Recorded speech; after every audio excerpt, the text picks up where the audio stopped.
మా హస్బెండ్కి ఆ విషయం తెలిసి మా హస్బెండ్ వాళ్ళ ఇంట్లో అంతా చెప్పారు. మా తమ్ముడికి కూడా తెలిసింది. అందరూ ఏంటి అని చెప్పేసి నన్ను అడిగారు. ఇది జరిగిందని చెప్పానన్నమాట. చెప్పేసరికి ఇదంతా మాకెందుకు చెప్పలేదు అంటే అతను బెదిరిస్తూ వచ్చాడండి ప్రతిసారి.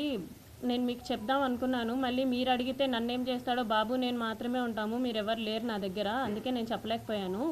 అతనికి నేను ట్రై చేశాను అతన్ని విడిపించేసుకోవాలని చెప్పేసి, అన్నిట్లో బ్లాక్ చేసినా సరే ఆయన ఏదో ఒక వే వెతుక్కుంటున్నాడు.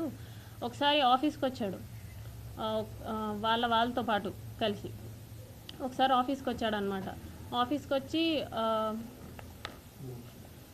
ఆఫీస్కి వచ్చి నార్మల్గా కూర్చొని అక్కడి నుంచే నాకు మెసేజ్ చేస్తున్నాడు. అక్కడి నుంచే నాకు నార్మల్ అంటే వాట్సాప్లో బ్లాక్ చేశాను, ఇన్స్టా ఫేస్బుక్ అవన్నీ బ్లాక్ చేస్తే నార్మల్ మెసేజ్ చేశాడనమాట.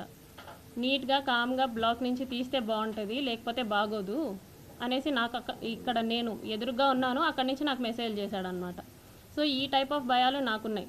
నాకైతే ఎవరు లేరు చెప్పుకోవడానికి. ఒకవేళ చెప్పుకున్నా సరే నా వెనక వచ్చి అడిగే వాళ్ళు లేరు. సో కాబట్టి నేను చెప్పలేదు అనేసి నేను చెప్పాను.